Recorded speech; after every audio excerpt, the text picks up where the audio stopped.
ఓషో పుస్తకాలు చదివాను. అందులో ఒక చిన్న విషయాన్నైతే ఈరోజు చెప్పడానికి ప్రయత్నిస్తున్నాను. అదేంటంటే, జీవితానికి అర్థం ఉందా అనే టాపిక్. ఒక జీవితం గురించి ఒక చిన్న కాన్సెప్ట్లో ఒక చిన్న విషయం అయితే రాయడం జరిగింది. అది చదివిన అందులో ఏమని ఉందంటే, దాంట్లో మనం తెలుసుకోవాల్సిన విషయం ఏంటంటే, అసలు జీవితానికి అసలు అర్థమే లేదు. ఎవరి జీవితానికి కూడా అర్థం ఉండదు. కానీ మనం ఏదైతే మన యొక్క జీవితాన్ని కొత్తగా మార్చుకుంటామో, కొత్తగా ఆవిష్కరణ చేస్తామో, లేదంటే కొత్తగా క్రియేటివిటీ చేసుకుంటావో, అప్పుడు నీ జీవితానికి ఒక అర్థం అనేది వస్తుంది. ఎందుకంటున్నా అంటే, ఇప్పుడు ప్రతి ఒక్కరూ జీవితం అంటే ఏంది, మనిషి పుట్టిన నుంచి ఒక టైం పీరియడ్ ఇన్ని సంవత్సరాలు బతుకుతాడు అని దాన్ని జీవితం అంటాం అంతే. కానీ జీవితానికి అర్థం అంటే ఏంది, నీ జీవితానికి ఒక అర్థం అనేది నువ్వు సృష్టించుకోగలిగితే, నువ్వు ఏదైనా క్రియేట్ చేసుకోగలిగితే, అది అప్పుడు అర్థం అనేది స్టార్ట్ అవుతుంది.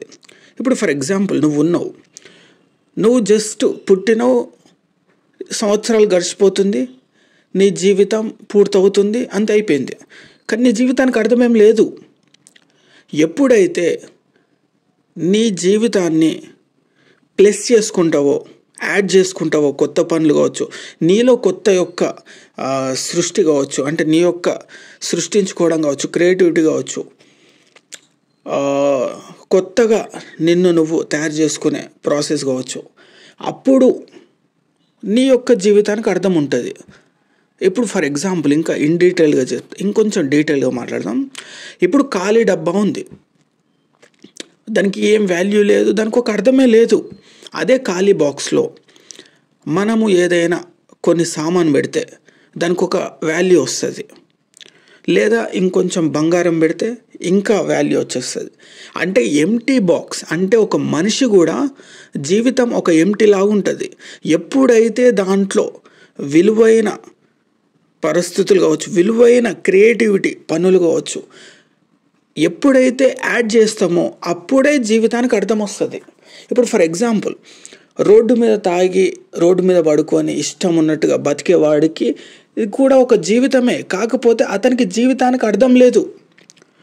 అదే ఫర్ ఎగ్జాంపుల్ ఇంకొక అతని యొక్క కెరియర్ ఎవరు బిల్డ్ చేసుకుంటుండు, అతని యొక్క అనుకున్న పనులు చేయడానికి ప్రయాణం చేస్తున్నాడు, అతను కొన్ని అచీవ్ చేసిండు. సో అతనికి జీవితానికి అర్థం ఉంది. అర్థం అనేది ఏంది, ఒకరిని మనం చెప్పేది కాదు. ఇప్పుడు ఫర్ ఎగ్జాంపుల్ మనం ఏమంటాం, అరే నీకు అసలు జీవితం వాల్యూ తెలుసా అంటాం, జీవితం యొక్క ఇంపార్టెన్స్ తెలుసా, లేకుంటే సో అండ్ సో అంటాం. సో మనము ఒక్కరికి చెప్పేది కాదు, మనల్ని మనము క్వశ్చన్ చేసుకొని ఆ క్వశ్చన్కి సమాధానం మనం క్రియేట్ చేసుకోవాలి. ఇప్పుడు వేరే వాళ్ళకి జీవితం వాల్యూ తెలుసా అంటాం, అసలు మనకి ఆ క్వశ్చన్ అనేది ఎదుటి వాళ్ళతో మనం అడిగేది కాదు. మన జీవితానికి మనం అర్థం అనేది క్రియేట్ చేసుకుంటే అప్పుడే నీ జీవితానికి అర్థం వస్తుంది. ఇప్పుడు ఫర్ ఎగ్జాంపుల్, ఇప్పుడు నీ లైఫ్ ఉంది, నీ యొక్క జీవితం ఉంది, నువ్వు కామ్గా ఒట్టిగానే కూర్చున్నావు, ఎంటీగా. రోజులు గడిచిపోతున్నాయి, సంవత్సరాలు గడిచిపోతున్నాయి, నీ యొక్క జీవిత ప్రయాణం వెళ్ళిపోతూ ఉంది. నువ్వు వద్దన్నా ఆగట్లేదన్నమాట, ఆగదు కూడా కాలం యొక్క జీవిత యొక్క ప్రయాణం. సో ఇప్పుడు నీకేమన్నా జీవితానికి అర్థం ఉందా? నీది జీవితమే, కాకపోతే నీ జీవితం ముగిసిపోతుంది, నువ్వు ఏం చేయకపోయినా అది జరిగిపోతుంది. ఎప్పుడైతే నీ జీవితాన్ని నీ యొక్క కంట్రోల్లో నువ్వు దాన్ని తయారు చేసుకుంటావో అప్పుడే దానికి ఒక అర్థం అనేది ఏర్పడుతుంది.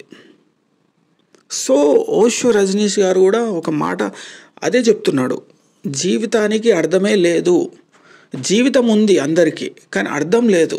ఎప్పుడైతే ఆ జీవితాన్ని నువ్వు అర్థం చేసుకొని నీ యొక్క జీవితాన్ని ఒక అర్థమయ్యే విధంగా తయారు చేసుకుంటావో అప్పుడే నీ జీవితానికి ఒక అర్థం అనేది ఏర్పడుతుంది. సో బేసికల్గా మనం ఆలోచించాల్సిన విషయం అదే.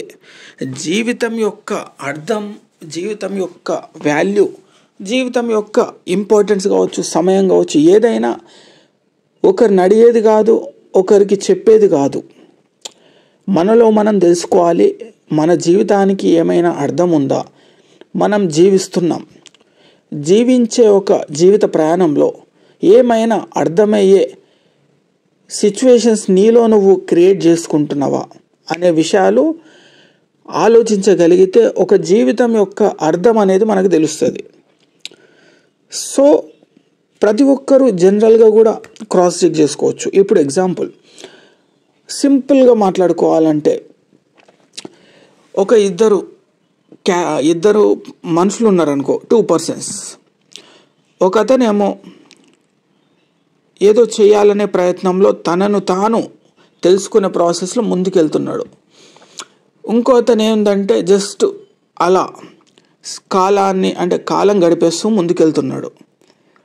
సో ఇప్పుడు ఇద్దరిది జీవితాలే, కానీ ఆగకుండా ప్రయాణిస్తూ తన యొక్క జీవితాన్ని అర్థం చేసుకొని అతని జీవితాన్ని అద్భుతంగా మలుచుకొని ముందుకెళ్ళే వాడి యొక్క జీవితానికి అర్థం ఉంటుంది. ఎందుకంటే ఇక్కడ మనం ఏ పని చేయకున్నా, ఖాళీగా కూర్చున్నా, న్యాచురల్గా అట్లా ఏకాంతంగా వట్టిగా ఉన్నా కూడా జీవితం అయిపోతుంది.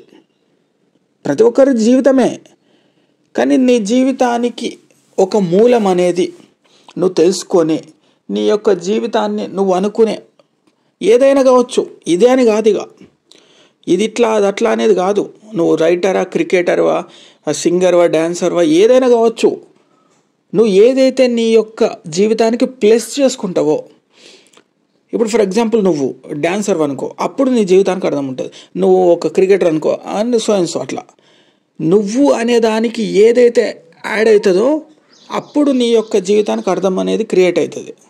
అప్పటి వరకు జస్ట్ నీ యొక్క జీవితమే అంతే, జీవితాన్ని జీవిస్తున్నావు అంతే. ఎప్పుడైతే నీ జీవితానికి నువ్వు కొత్తగా ప్లస్ చేసుకొని యాడ్ చేసుకుంటావో, కొత్తగా నీలో నువ్వు క్రియేట్ చేసుకుంటావో, అప్పుడే స్టార్ట్ అవుతుంది నీ యొక్క జీవిత యొక్క అర్థం అనేది మొదలవుతుంది అన్నమాట. సో అది చిన్న పేజీలో ఒక అద్భుత అక్షరాలు, చిన్న ఆలోచనలు, అంటే మనం జనరల్గా మనం ఆలోచించే విషయాలు, జీవితం యొక్క అర్థం మనలో ఉంటుంది. ఒకరికి చెప్పేది కాదు, ఒకరిని క్వశ్చన్ చేసేది కాదు. మనల్ని మనం క్వశ్చన్ చేసుకోవాలి. మన జీవితానికి అర్థం ఏమన్నా ఉందా, మన జీవితానికి ఏమైనా అర్థమయ్యే జీవితాన్ని జీవిస్తున్నామా అనే విషయాలు మనల్ని మనం క్వశ్చన్ చేసుకొని మనల్ని మన దగ్గర ఒక సమాధానం అనేది ఉందా అనేది మనం తెలుసుకోగలిగితే మన జీవితాన్ని ఇంకా అద్భుతంగా ముందుకి నడిపించే అవకాశాలు కూడా ఉంటాయి.